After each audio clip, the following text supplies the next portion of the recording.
Hey guys, welcome back to Behind the Beauty. I'm back with Kerry Hite. If you missed last week's episode, we did a lot of skincare dissection. Kerry is a licensed medical esthetician, and she was one of my first guests last year. Yay! So you guys loved her. She has no real brand affiliation. We're just answering questions from last week's episode. We didn't get to finish, so we're going to answer some questions. But before we start answering, last week we talked about how Kerry does free consultations. We want to clarify that before she gets influx of. So here's the thing: if you have a question for me, I'm more than happy to answer it. Typically, what estheticians do is they choose a line that they really feel strongly about because they like the science, because they like the company. For me, also, I like the price point. I think 302 is a very reasonably priced line, and then once I work with somebody, I'm available. You have a question for me, you don't like the way something's working, you want to change your cleanser up. I mean, I've even diagnosed other body conditions that have nothing to do with my skincare. But once you're my client, I just want to help you. Yeah. And I mean, I give advice on probiotics and all these other things. Another thing I'm really passionate about now is vital proteins, which I love. And it's a collagen peptide. It's internal collagen. And I've had people really comment that my skin looks great, even before I started doing my microneedling. And I think it's the vital proteins. So I think it's internal collagen. And I love that product. So I have the point is that if you reach out to Kerry, don't expect her to sit on the phone with you for an hour. Generally, the best way to reach me is through Facebook Messenger. Okay, so Facebook Messenger. And then I will answer questions, but I'm not a cosmetic chemist, so I'm really not able to tell you specifically if you should use some other product line because I don't represent, I mean, how many are there, Serein? 500? Thousands of product lines. I can't possibly know everything there is to know about thousands of product lines, nor is it my job. No, and so if you wanted to actually talk to Kerry about your skin and possibly getting a good skincare regimen that Kerry believes in that might work for you, that is something that you can reach out. I'm absolutely open to that. Yeah. But please be respectful of her time and don't bombard her with just everyday, like, before. Hey, what do you think of this product? What do you think of that product? I got this at the drugstore. My friend gave this to me in a gifting suite. Like, that's not appropriate. So, well, because I'm probably gonna tell you we don't want to hear. I'm probably just gonna say no. Which is honestly what you say with 90% of the things I use on my face. But don't you feel like that too when you look at products? Don't you feel like 90% of the time the answer is no? Yeah. Yeah, and it's true. So going back to questions, the next question we have here is, does charcoal mask work for blackheads? What do you think, Serein?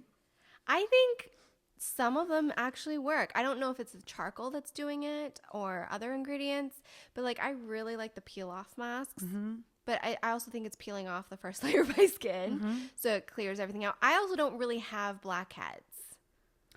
So, no, you don't. So why are you even using that? Because it's fun. Okay. It gets rid of the whiteheads.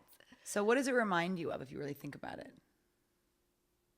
Glue. Right. Oh my gosh. Doesn't it remind you when you were a kid and you put glue in your hand and you'd be like, ugh, and you'd like peel the glue off and it was like you'd freak out. Yeah, but your friends. People are doing that, using glue and mixing activated charcoal. And that's exactly what's in these masks, I think. I mean, I haven't completely broken it down. I don't think all of them. I think some of them. I mean, I don't think you should use Elmer's glue and activated charcoal on your face. I don't know. It might be just as benign as what they're selling. Really? I don't know because I haven't actually broken it down, but when I saw that question, and I've seen the gross Instagram post of the people peeling off this stuff, and I think you have to have some nasty blackheads for that to really like show up. So when I got the question, I was like, what are they really talking about? And I was like, oh, that's what they're talking about. And the first thing I thought of was, oh, it's like that Biore. It's like those Biore masks. The pore strips. That were really popular, like in the late 90s, early 2000s. Yeah. And I had people coming in and getting facials from me. And I was like, what is going on? I've never seen this before. Because one of the things you do is like extractions. And when I would do extractions in the nose, I'm like, what is this? Because I would do extractions. I'm like, what is coming out of their face? I've never seen this before. And I've been an esthetician for like 7 years at that point. What was it? Glue. Glue was in their pores? Yes. And so I'm looking at it. I'm like, what is this? And I said, what are you using on your face? And they're like, oh, nothing, which is what everyone says. Nothing, whatever you say. I'm like, no, not whatever I say. What are you using? Oh, just, your stuff. I'm like, mm-mm.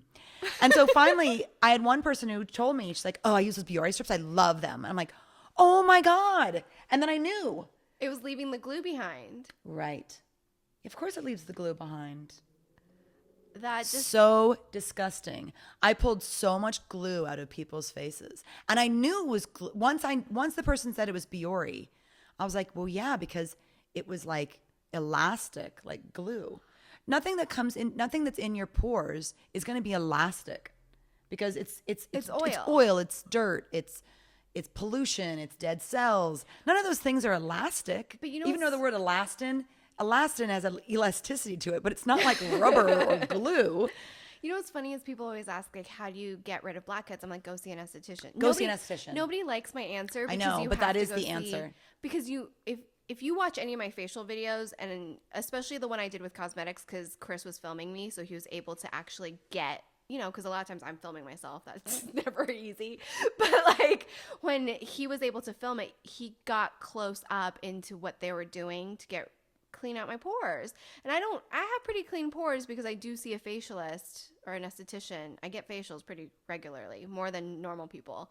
And like, you can't do that at home. You just can't. You can't. No product can do what fingers And you know what? I've been doing this for a long time, and it's rare. But every once in a while when I do extraction, I'll leave a mark on someone's skin. And I'm a pro. Yeah. And so every once in a while I leave a mark. And when I do, people are not happy. And I'm not happy either. I didn't want that to happen. But you have to push. But the point is that like if I'm leaving a mark, and I've been doing this for 20 some years, you're going to leave a mark. And I know it sounds like really cool and fun that I'm supposed to put this mask on and then I'm just going to pull all this stuff out of my face. It doesn't, but it's fun. I like peeling stuff off. Well, put glue on your hand and peel it off and go, look, it's my skin, like we did when you were a little kid. I really think that's where the fascination comes from. Well, okay, because I want you to look at a couple of my peel-off masks because it's not necessarily like pore cleaning. It does, but okay, you're just going to say no to everything. People just love them. You know what I don't mind? And this is what's in the mask that I use after microchanneling. I don't mind they're like a cotton mask and they have like ingredients infused in them and they're wet and my you put favorite them on your face. sheet mask, I like putting them on the plane. Okay. Yeah. I don't hate those necessarily. Well, because there's nothing wrong with those. Well, hopefully not, unless there's perfume in them. Well, yeah, mine are not synthetic fragrances, and I also don't use ones with alcohol. A lot of them have alcohol in them. Why? Because it softens up the skin to let it feel soft. Anyways, next question. So that answered that.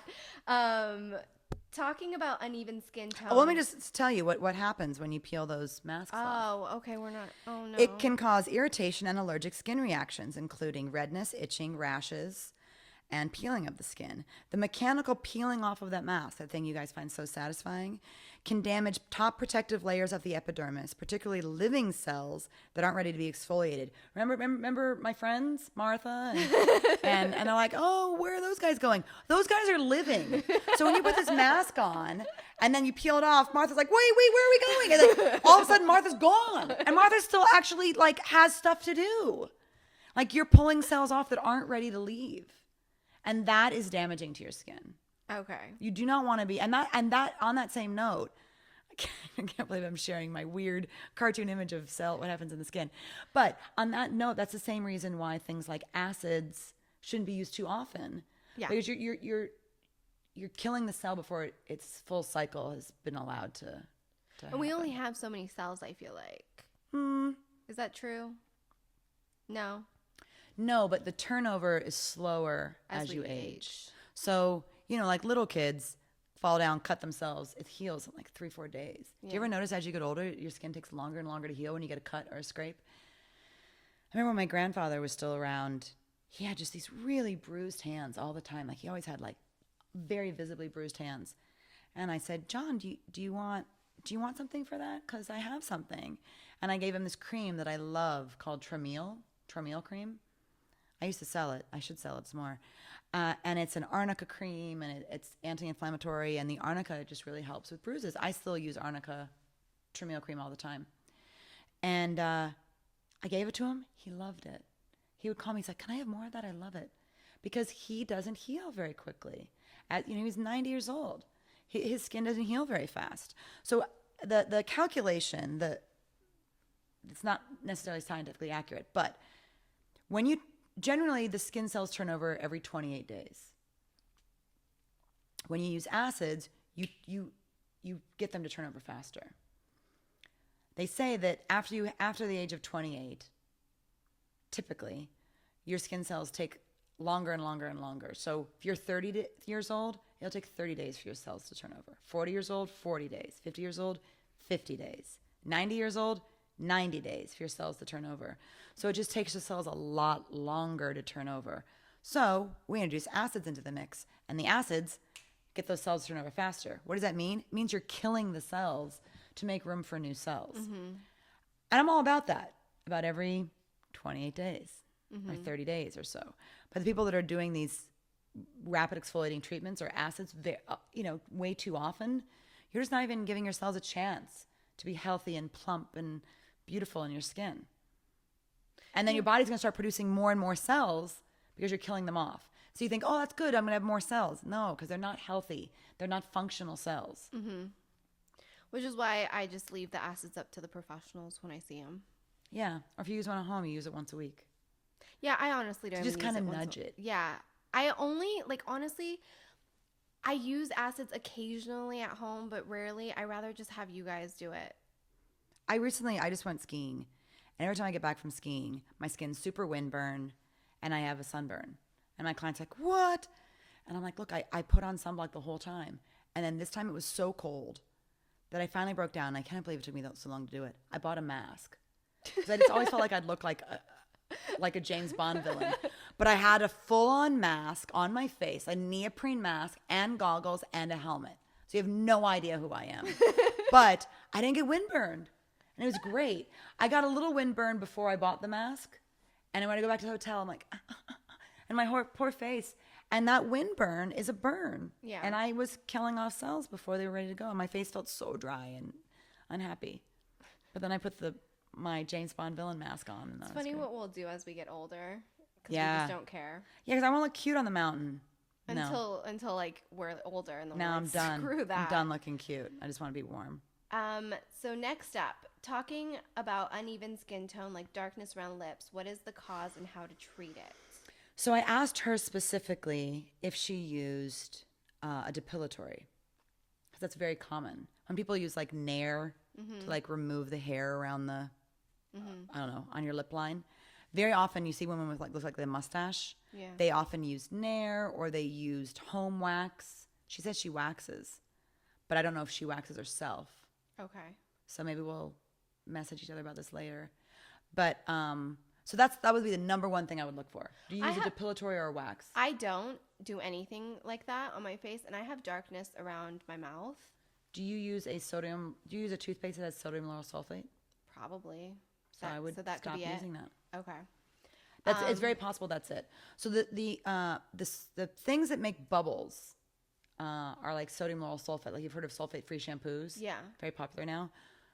As a kid, I always got cracks in the corners of my mouth, and it was dry and cracky. I swear we've had this conversation before. Because I have it too. Yeah, that's from sodium lauryl sulfate. Oh, okay. So you want to get a sulfate-free toothpaste. Okay. And speaking of charcoal, I just got, with all these charcoal toothpaste fads that are kind of going around, I thought, I don't know about this. But I read a lot, and I bought a charcoal powder.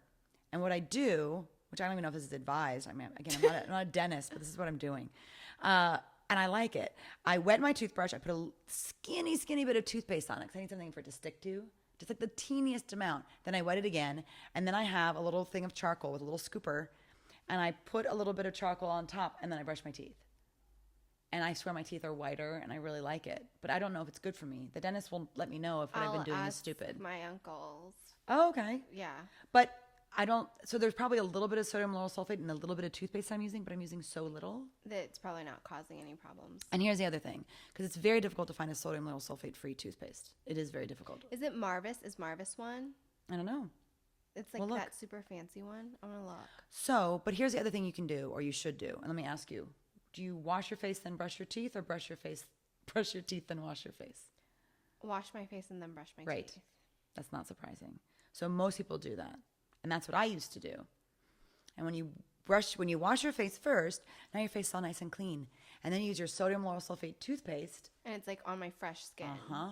Okay. And so it's already been reverse. washed, and then it gets all irritated. So if you at least brushed your teeth first, then washed your face, you would help a lot because you would wash off that SLS. Mm-hmm. But still, if you can find an SLS free, I don't know if Tom's makes one.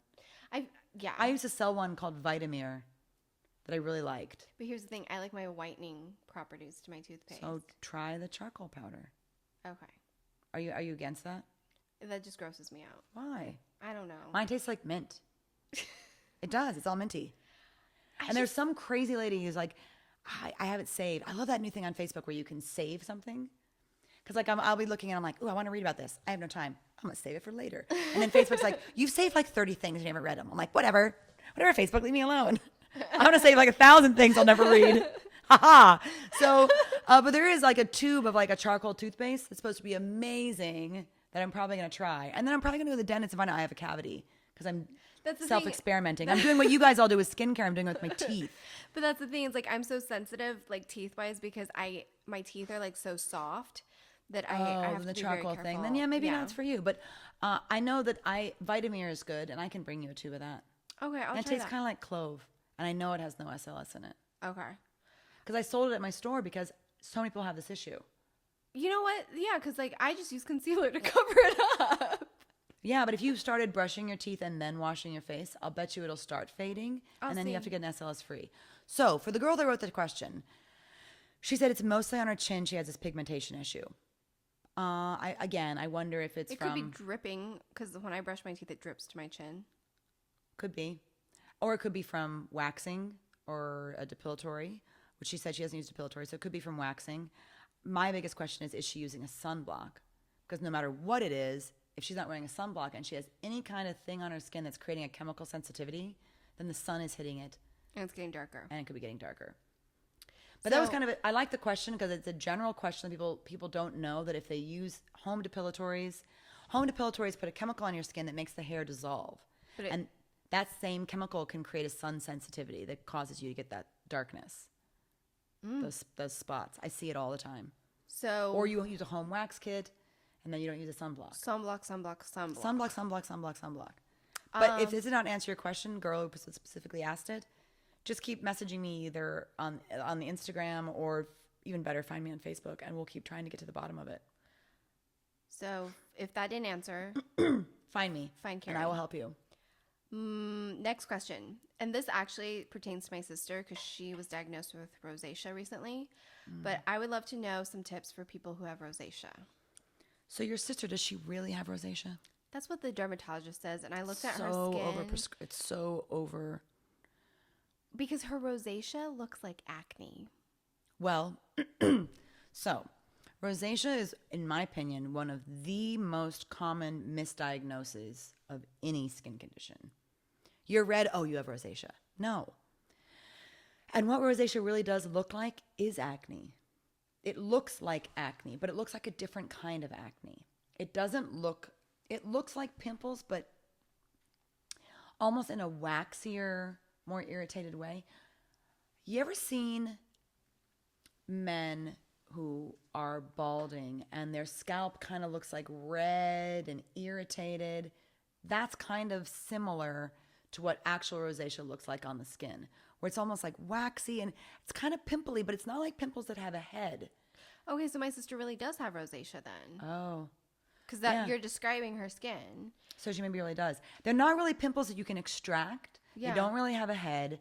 They're just like these horrible, it almost looks like someone's already extracted them.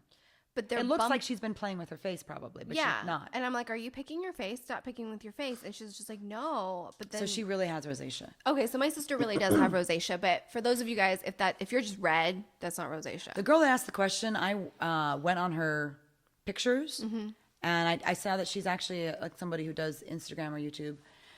And so maybe she uses really incredible makeup to cover it up. But I did find a picture of her without makeup. And in my opinion, through a photo, I don't think she has rosacea.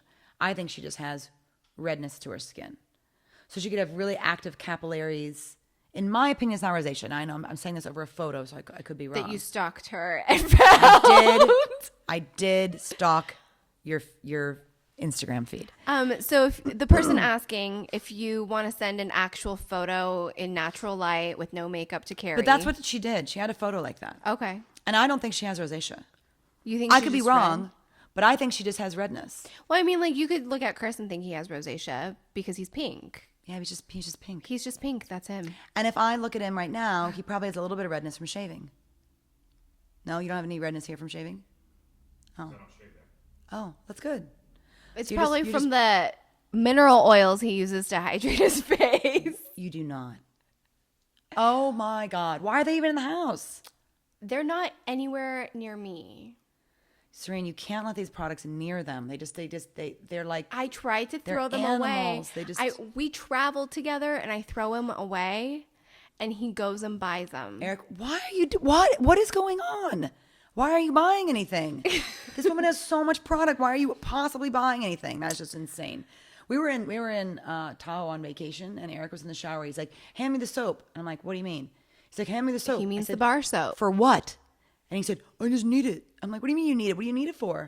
Do you want to wash your body or your face? He's like, just give me the soap. I go, there's body wash in there, and there's facial cleanser in there. Don't use it on your face. He uses the best part was like I was in makes New me York crazy. for Fresh and they gave me body soap which I like, and it's a vegetable based soap. They're not all bad. Not all soaps No, are bad. there is fragrance in theirs, but that's what it's made for. It's for your hands and your body. It's fragranced. He took And it was for his that- face that he was asking me about. Yeah, Chris took this and washed his face with it, and then cried to me that it burned his face. Yeah, I'm not surprised. Yeah, so Eric says, no, but it says facial bar. He says this to me. No, the one that says facial bar on the counter. Oh, the one that says facial bar. Oh, why didn't you say so? Here you go. Not. So insane. Facial bar means hand soap. Yeah. So the rosacea question, it could just be a redness. Is there anything she can do about it, or is that just her skin? So, in 302's opinion, rosacea is often caused by an overuse of products. Use less products. So, You know what's funny? My sister took 2 bags of products from me and then developed rosacea. oh no, that's actually not funny. Serene, no one told her to use every product I gave her. So this is like a really important lesson, and this is the thing that you guys do all the time. is you use something. So here all the time. Oh, I use it, and it didn't work for me. It didn't do anything. Well, what is it supposed to do? What are you expecting it to do? Are you expecting it to change your skin color? What is it supposed to do? It's supposed to make my pores smaller. Well, I don't know about that. It didn't. I tried that. It didn't do anything. Well, no. So I think my sister tried to use like 6 things at once from. You get excited. I mean, yeah, You get I know. excited. She probably This is gave the herself biggest. This is one of the biggest problems that I see with consumers all the time.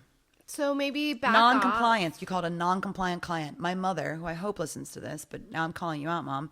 She'll call me up and she'll say, I'm having this thing with my skin. I'm like, well, what are you using? Well, I use what you tell me to do. No, you don't. Are you using that Dead Sea thing that you got when you were in Israel? Using that Dead Sea something? It's from the sea. It's perfectly. I'm like, Arr! I mean, and she's non-compliant. I'm like, Mom, you're a non-compliant client. And it's very difficult for people like me to work with non-compliant clients. And the girl who wrote the question, it's very possible that her skin is red because if she's doing Instagram or YouTube, maybe she's trying everything so she can talk about it or review it. But that's tough. Well, no, and I have to be completely honest. My skin was always pretty good, and really good. And then I started YouTube, and then it got really crazy weird. It wasn't that I was course. breaking out necessarily, but bad. Then I had a facial from you, and you're like, can you just use one new thing a week? Like, just one. And I Right. was like, no, I don't want to. And then I did, and now. Because you said we had this really good conversation, and you were like, "Look, this is my job. Like Yeah. I have to do this." And I said, "Well, this is also your skin and your health. And how can you even tell what something's doing to you when you use something the day before, and then now you use something different, and then now you're something different? How do you know what thing worked?" Which is why I did listen to you, and I backed off on how much new stuff I try, which is why for me to respond about a product, like if you want me to try something, it's going to take a while. Well, and it's interesting because I do every once in a while get something. I do get one of those box delivery things you get once a month. What's the one I get? FabFit. I get FabFit Fun, I think it's called. That's every quarter. Every quarter. That's the one I get. And I really like it. And sometimes it has skincare in it. And most of the time I'm like, "Meh." And then you touch it. I go sell it on Amazon. Carrie! I know. Can we edit that part out? No. That's what I do. I go sell it on Amazon because I'm not going to use it. But I sell it because I have an Amazon account. So I sell stuff on Amazon sometimes. And that's what I do. But every once in a while I get something. I'm like, oh, well, this isn't bad. I'm going to try it. I'm going to try it and see. But here's how I try it. I use everything I always use, And when I say everything I always use is I use 302, but I'll alternate. I'll be like, Yeah. I use a serum this night. I use a ceramide this night. And I move it all around. And then I'll be like, and now today is a wild card. But I don't do the wild card every night. I do it like, I'll do a wild card. I'll be like, what happened when I did that? Okay. And maybe I'll do it 2 nights in a row and see what happened. But I don't then try one thing and another thing and another thing. Like if I try the wild card, I'm not doing a bunch of wild cards. I'm still using my cleanser. I'm still using my sunblock. I'm just introducing one thing to see how it affected my skin. Yeah, and that's the only way you can actually see if that new product is effective. It's like a scientific process. Yeah, it takes a lot of time. So that's 302's opinion. 302 opinion is that you get rosacea from an overuse of product. Okay, so if you... My opinion is something different. What's your opinion?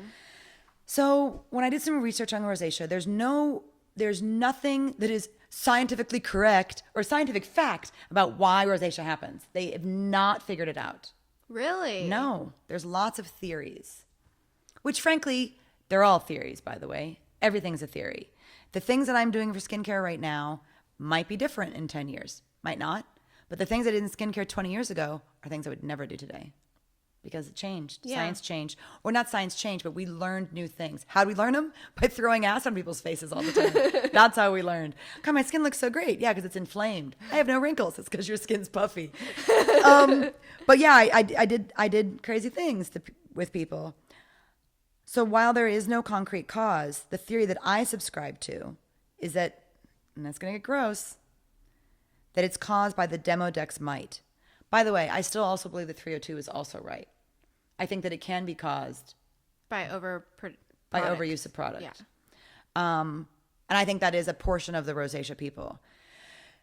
I think people who just get rosacea, and here's the other thing that really sucks. So you get rosacea, and then you just start using stuff, and this doesn't work, and that doesn't work, and I'm gonna try this, and I'm gonna try that, because you're desperate, and I totally get it.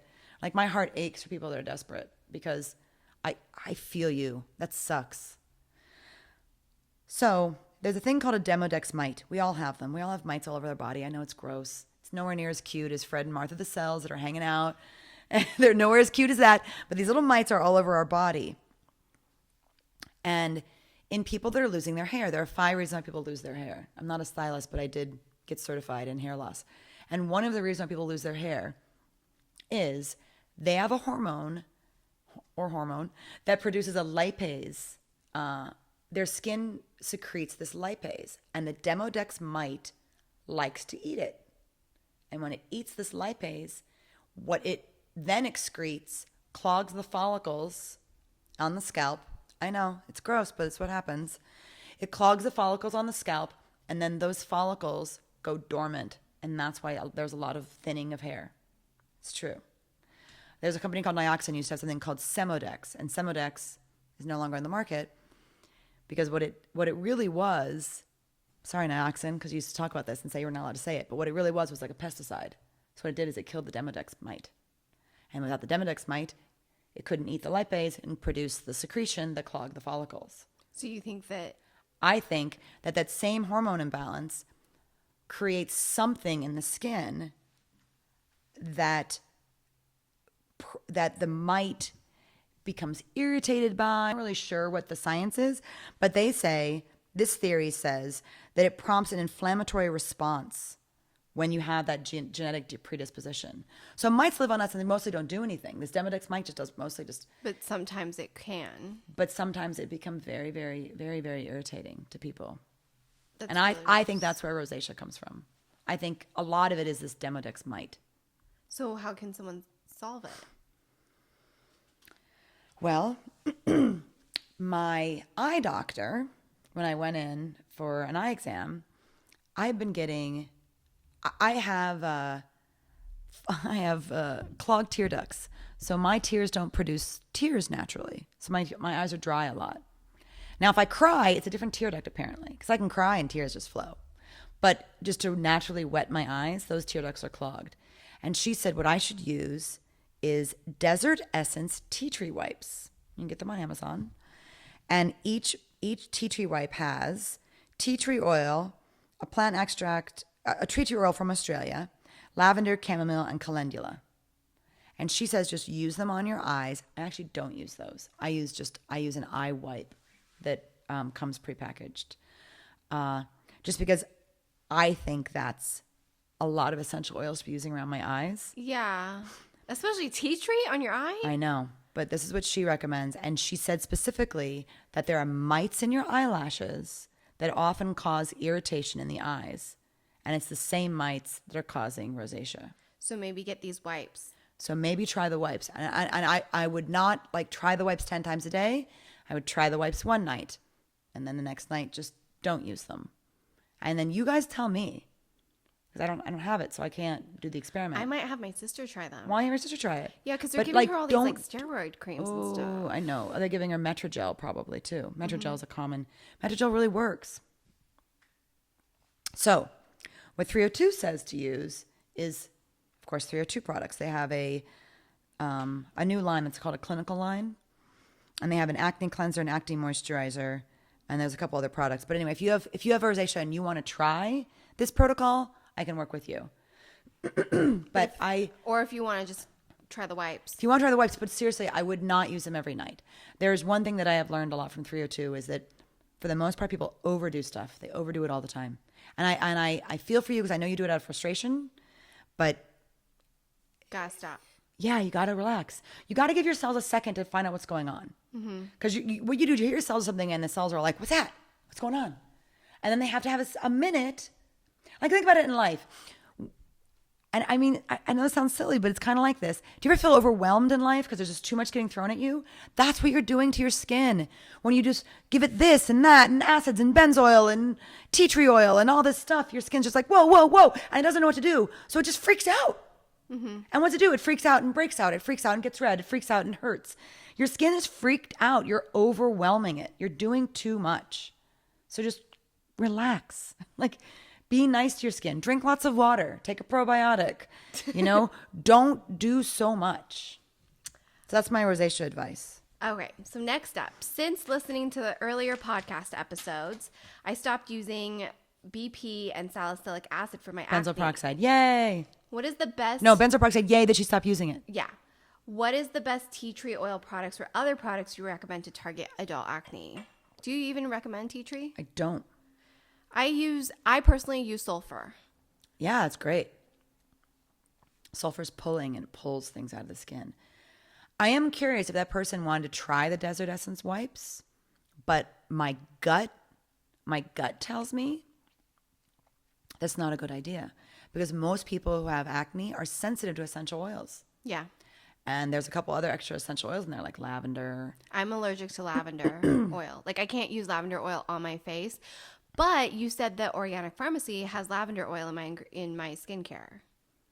And you don't have a problem with it? Mm-mm. It's probably because it's a quality of lavender. Well, because it's first press. Everything they use is first pressed. So it's a steam distilled essential oil, probably. Versus like I've tried other products that just have essential oils in it. It may not be essential oils. They have lavender. It May makes not. my skin It may freak not out. be a quality. It's a quality issue, I'm pretty sure. Right. Or it may not actually even be an essential oil. Yeah. It could be a perfume of lavender. Well, because I put straight up lavender oil on my bug bites. And you're okay? Yeah. So you're not allergic. It's just the crap lavender they put in other products. That's really a challenge for me right now, studying to be an aromatherapist, is, the price range for essential oils. It's really expensive. Well, and then it's not. And so then you wonder, because I've been looking for wholesale, of course, and then I look at something and I'm like, well, this isn't that expensive, but I wonder what the quality is. And I think I found who's private labeling a lot of these MLMs, because I've been just searching all these essential oils companies. So I think I found who's private labeling for other companies, meaning that they make the oils for them. And I know that I've smelled those oils and I know they're not real. For instance, if you're going to buy rose oil, That's the most expensive oil. it's $252 for 5 milliliters. 5 milliliters. So there's no way, Body Shop, that your rose oil is rose oil. It's just not. Anytime someone says it's rose oil and it's like a whole bottle, I'm like, yeah, no. Yeah, no. Do you have a security guard traveling? that's $5,000 worth of rose oil. Yeah. I have. There's something really neat. So just to digress about essential oils for a second, rose is considered to have the highest vibration of any essential oil. It is considered the god oil or the love oil. And I meant to bring it. I have something called a rose hydrosol, which is really neat. So when they diffuse, let me say this properly, when they do a water distillation of rose to get essential oil, what the water pulls out, those vapors, they've started keeping, and now they sell it as a rose hydrosol. Oh. So there's still an essence of the rose in the hydrosol. And when you spray it, you feel like you just whiffed roses. It's beautiful. And a rose hydrosol, you can get for as little as $22 for 4 ounces. Oh, nice.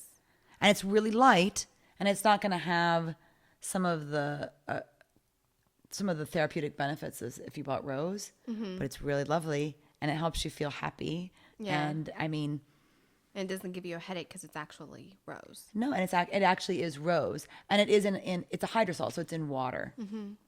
So what else would you recommend for acne? I would recommend a non-sudsing cleanser. When cleansers suds, it means they have detergents in them. Detergents strip your skin. When detergents strip your skin has to work really hard to try to maintain the balance of the pH in the skin. Generally, anything that makes bubbles is wreaking havoc on your skin. That is the rule. There's not exceptions to the rule. That's just the rule. So anything makes bubbles, it is going to cause problems to your skin. The line that I work with, you put it on the skin dry like a lotion, and then you add a little water and you move it around. You add a little water, and maybe a little bit of a bubble will appear. It's not a bubble. It's like a lather, but like not. It's like a milky. Yeah, like maybe you'll see like a little bit of a. Yeah, it's not really a bubble, but you'll see like it lather a little bit with the addition of water and more water. But it's detergent free. So that's super important. I would not have anything with essential oils. So no essential oils because acne is often, that's an issue. I like sulfur cleansers. When I used to work with Dermalogica, that's the first line I worked with. They used to have a product. I think it was called Dermal Clay Cleanser. Back in 1994. And some of you were born, they're listening to this. That's how old I am. And the Dermal Clay Cleanser was awesome. And I worked with another line, DDF Skincare, which was called HTS Skincare before, by Howard D. Sobel, because the doctor made his own skincare line. And they had a product called Marine Cleanser. It's also a sulfur-based product. You know, it's funny because I use Peter Thomas Roth's sulfur mask, and we talked about this in the first set of podcasts. Did we keep that? We kept that wow. in. So if you want to know why, I'm so blacklisted in the beauty industry. No one ever wants to talk. if you want to know why we're thinking that I'm saying like, oh, one of the sulfur products I actually like is Peter Thomas Roth, and And that's based on the sulfur mask by DDF. yeah. So Which was a great mask. It was incredible. I mean, we used to use that as a spot treatment. Yeah, so You can use it as a spot treatment. I use that like when I feel like my skin's congested. I use that all over my face. I use that as spot treatment. Okay, so all of you that love this charcoal mask silliness, sulfur mask is infinitely better for the oil in your skin. It's so much better and healthier. Well, and I have dry skin, so it's great for me because it doesn't kill the oils that I do want. And I can use a sulfur mask too, and it's I am dry. So what else would I recommend? Sunblock, sunblock, sunblock, sunblock. Because if you get a breakout and you're not wearing a physical SPF with titanium dioxide or zinc and you go in the sun, that is how you get marks on your face.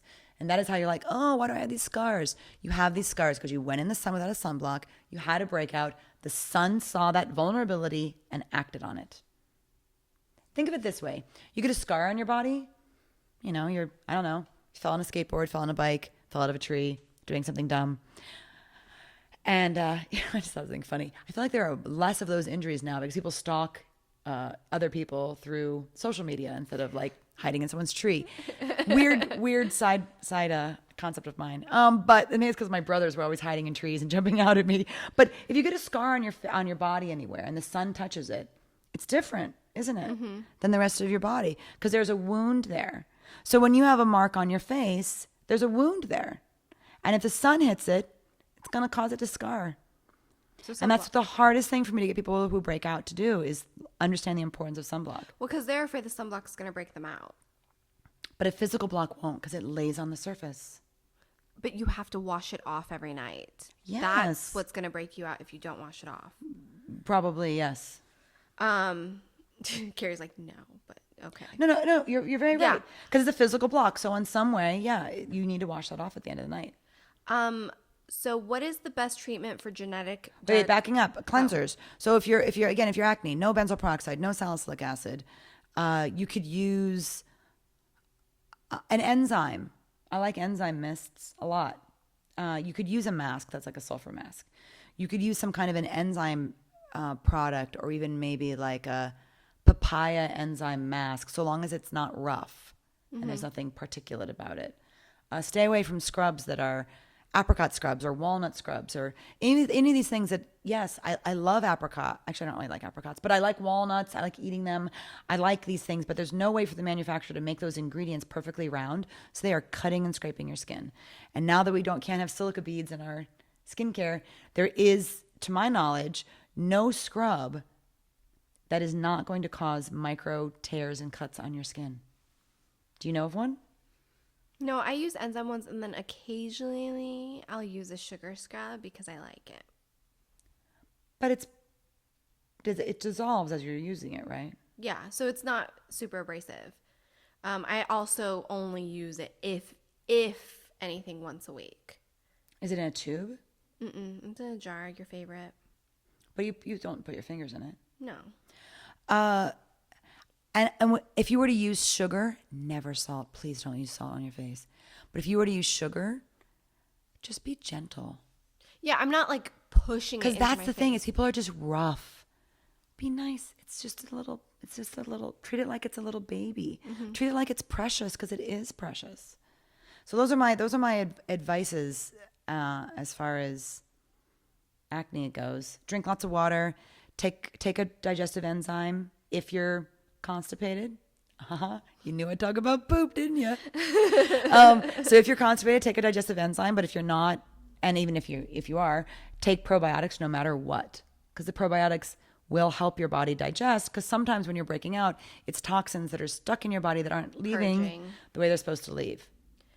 Okay, we only have time for like 2 more questions, and that's if Kerry is quick. So She's probably not. The first one, and I'm picking ones that I think can really cause a problem if we don't address it. At-home blackhead extractions. I know they're probably best left to professionals. We said this. No, they're just best. That's easy. We'll just stop it there. But she's talking about the tools. No. Don't do it. And by the way, we're on that. Please don't buy these microneedling rollers and microneedle your face at home. Please don't do that. Don't microneedle your face at home with these rollers, and don't use extractors. I microneedled myself. And? I threw it away because I thought it was germy. Good. But did it hurt? Well, no, because I'm doing it to myself. How painful do you think I'm going to do it? So, just so you never get tempted to do it again. When I bought my microneedling equipment, I asked a bunch of questions, and one of the things that my equipment does is it's like a puncher, and it goes punch, punch, punch, punch, punch directly at a 90-degree angle to the skin. Mm-hmm. What a microneedling roller does is it rolls, right? Yeah. So the needles go pulling along, and it is cutting your skin, it is pulling your skin, it is scraping your skin, and it is not doing perforations that are going straight down, that are creating channels to push product in. You know it's what? It's pulling and cutting. I felt it too. Like, as I was I rolling know. it, I was like, ooh. Yeah. And when I do a microchanneling, I ask someone, because the machine moves so fast, I'm like, you let me know if you feel a drag at all. And it's never happened. But because I'm doing it so quickly, if I, like, some people could do it wrong and just put the machine on and just do like this, and then they'd be dragging. Even though the machine is going in and out, there's probably less drag. Yeah. But still, you don't want any of that. I want no drag. No. You want to do something because look, I love microchanneling. It's really cool. But make no mistakes, I am pushing holes into your face. Mm-hmm. So I'm going to be respectful of the fact that I am creating a pretty strong impact to your skin. And because of that, it needs to be a clean impact. And I do not like these rollers because, yeah, they're pulling and dragging and cutting. And on the same note, with those metal extractors, yeah, you're pulling and cutting. And Okay, so go to an esthetician and get a facial. You know what? You really can't afford it. Here's an idea. Go to a beauty school. Find a beauty school. Go to one. Try to find one that's good. Go to a girl that's learning how to be an esthetician. She's going to do a better job than you're going to do. And I have done at-home extractions with one of those tools myself before I knew better, and sometimes when I'm impatient. And I have broken capillaries because of it. And look, I've extracted myself when I'm desperate. And even as a pro, it's not a good idea. Well, no, and the only problem, like when I'm under those microscopes, because I try out different facials all the time. And so even though Kerry is my esthetician and then I have one at the organic pharmacy, I'm with new estheticians, and every new esthetician's like, oh, you have broken capillaries. Well, I haven't done that to myself in a while, but they're broken now. So you don't use hot water to wash your face. You don't use hot water to wash your face. I used to use really, really hot water because I like hot water, but I don't anymore because it's not good for you. So, yeah, that damage I did because I was impatient is not worth it. It's hard. Because it just gets redder as I get older. Well, hopefully we can, vitamin C is good for that. Yeah, I use vitamin a lot C of is that. really good. 302 is good for that. 302 will help the cells be more healthy and help them be able to respond better to that kind of stuff. This one is, I was wondering about using Retina A for anti-aging. I've used it before for my acne, but I've been wanting to use it on my neck and chest for anti-aging. I'm wondering if you can give some insight, precautions, concerns, thoughts, how much to use and how often. I can apply it, products that I can and can't apply to on top of Retina A. Now, we did talk about retinas and Retina A before, but when I went to beauty school, I was told, everything you do to your face, you should also do to your neck and your décolleté. That's what they call this, the décolleté.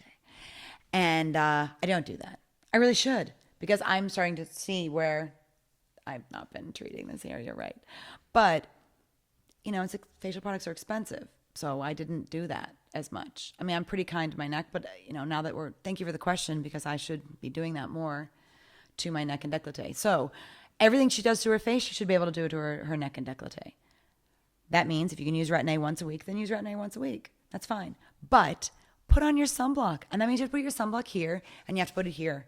You have to put your sunblock anywhere you're putting a retinol product. Every day.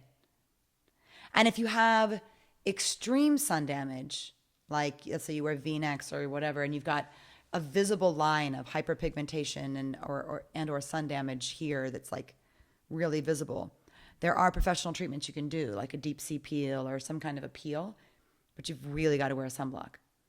But I've done deep sea peels on people who have a visible mark of like sun damage here, and like 60% of it's gone after one treatment. oh, It's incredible. It's a very uncomfortable treatment. It feels like I'm pushing fiberglass into your skin. It's so uncomfortable. And if anyone touches it after the treatment, it still feels like that. seriously? Yeah, For it's how long? really brutal. Just for like 24, 48 hours. Okay. But it sucks. but it works. And same for the hands. But if you're using a retinol or a retin-A, please remember to protect your skin. And on your hands, girls, if you're doing shellac like I am, I love it, the gel polish, do yourself a favor and buy some UV protecting gloves. And when you go to the nail shop, put them on, because that UV light that you're putting your hands in to do your nails, you're going to get sunspots, and your hands are going to look 10 years older than your face. Yeah. Fast. We have time for one more really quick one. Okay. And then for everyone that we can't get to, I apologize. Maybe Kerry will come back. I heard that by double cleansing with an oil cleanser first will actually help control I'm oil. so bummed that's the last question. You're bummed that that's the last one? Yeah, I was hoping it'd be the dark circle one. But that's okay. Do we not go to that one? We'll go to that one. Sorry. Dark circle. No, I'll answer the oil one really quick. It depends on the oil you use. If you're going to wash your face, do you want to answer the question? Ask the question, so I'm not just Sorry. answering it back. I heard that by double cleansing with an oil cleanser first will actually help control oil and acne breakouts. Is this true that oil cleansing benefits all skin types? No, and kind of. No, it does not control oil. Putting oil on your face does not control oil, but oil will dissolve oil.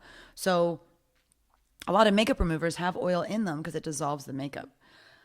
I don't like the idea of using oil to wash your face. Really, the only oil I can think of that you would do that with and not have a problem is jojoba oil. Really? Because I use oil cleansers all the time. What's the oil in them? I don't know. Well, maybe it's jojoba oil. I'm sure there is jojoba, but you saw my carrot butter cleanser.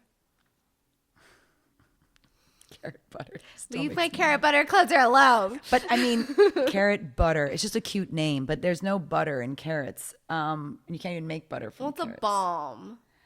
Well, I don't know what's in it. I'd have to look at it again. But I love it. I Leave know my you do. carrot butter cleanser It's so alone. funny. I'm not coconut oil. Some people are fine with coconut oil, but it's a nut oil, and for a lot of people, it's going to clog their skin. Yeah, if you have acne, I wouldn't recommend using a coconut oil-based double cleanse. Squalene oil is my favorite for people who have acne, just because squalene's the closest to our natural sebum. Nope, jojoba is. Fine. Maybe they're the same. Maybe they're on the same level. But I think like, jojoba. fine. I think jojoba is the most similar to human. But I think jojoba is natural and squalene isn't. Or Isn't squalene from fish? Squalene's from olive oils, which is okay. a nut, isn't it, technically? No, it's a fruit. So yeah, olive oil is probably fine for most people. Probably. Okay, use jojoba. I mean, look, if there's an oil cleanser that you like, but I just don't want people to like be washing their face with coconut oil and think that's okay. No. And for a very brief amount of time, I was using coconut oil to take my eye makeup off. But I started having issues. See, I think I use coconut oil all over my body. I use coconut oil like on my face occasionally, but I don't use it every single day. But some people use it every single day, and it's okay. But if you're using coconut oil, make sure it's not a processed coconut oil. It should be a virgin, like organic yeah, so in a glass bottle, glass jar, whatever, not plastic. like the one they sell at Costco that I bought by accident. Don't do that. I make my dog treats with that. I was excited. I get excited at Costco. I'm not using it for beauty I was using it for cooking, but You shouldn't be cooking with I that know either. I shouldn't be cooking with it either. It's okay. I make my dog treats with it. I won't buy it again. Okay, so this under So eye yeah, question. but I think that for the most part, you should just be using a cleanser that's a cleanser. That's what I think. Well, I double cleanse, so I use the cleanser afterwards. Don't listen to me. Listen to Kerry. Well, no, you can listen to Serein. I mean, No, I just don't do what I do. Yeah, but the thing is, it's not necessarily going to work for everybody. Yeah, and I like my cleansers. I like don't have acne problems, so I can get away. I don't with think that oil causes your skin not to make oil. I think it can help balance.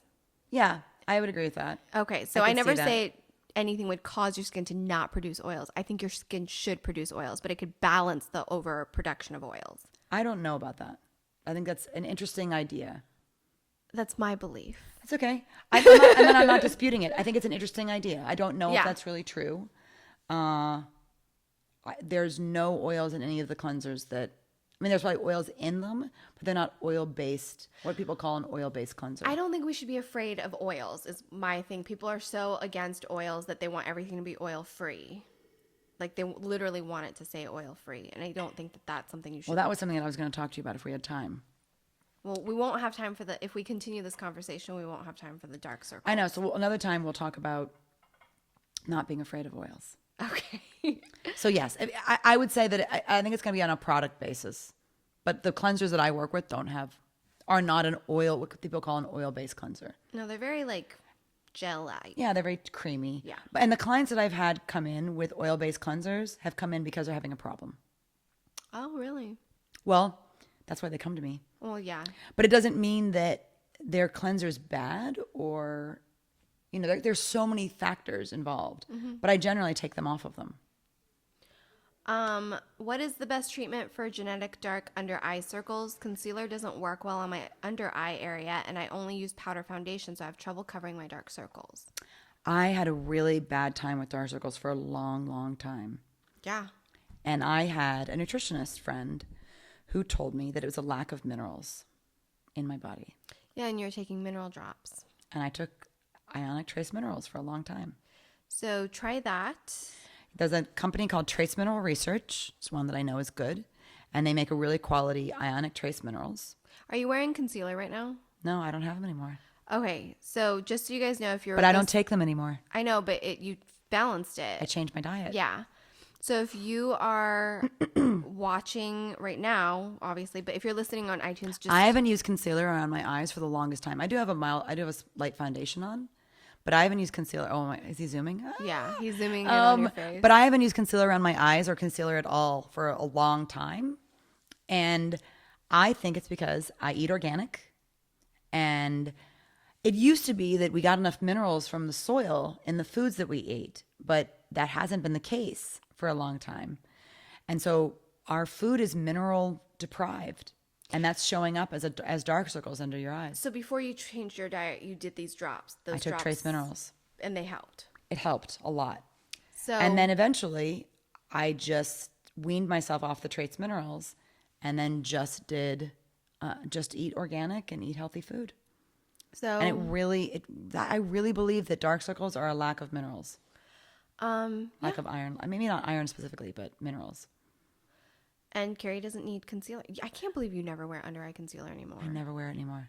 I just don't eat processed food. F you.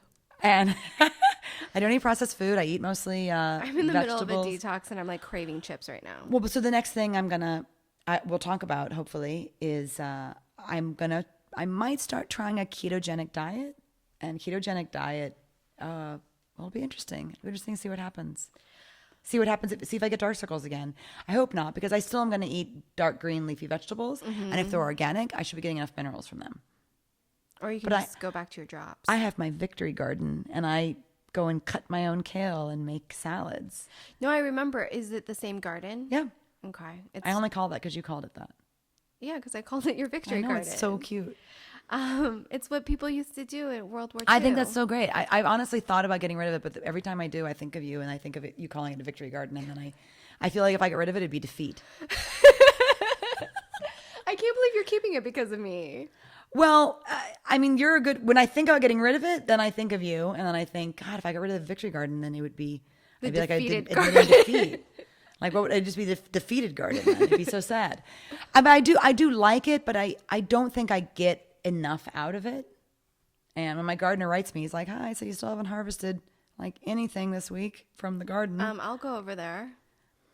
Yeah. Well, I need to do more, but my guy doesn't really eat vegetables very well, so I have to trick him. I didn't say that. I meant I need to make him food that he thinks is delicious, because it is delicious, and then he'll eat it. I only said that because he always says, "You're tricking me. You're tricking me." So that's why I said I have to trick him. Yeah. I don't actually think I'm tricking him, but he calls it that. No, I know. That's all we have time for. Okay. So if you want to get a consult or talk to Kerry, find her on Facebook. I will have her Facebook page in the description box or in the show notes of this episode and of the last episode. We'll also link the first 3 podcasts from last year, which was horrendous technically, like sound-wise, but compared to what we have now. But, trial and error. It's okay. So we'll link that down because you guys found it really informative in case you're catching up and you didn't listen to her first episodes. And if you want her back, request her. And I'll come back. We'll have her come back. I'm so close. Yeah, she's closer to where I live now. So, yay. Thank you so much. Thanks. Bye.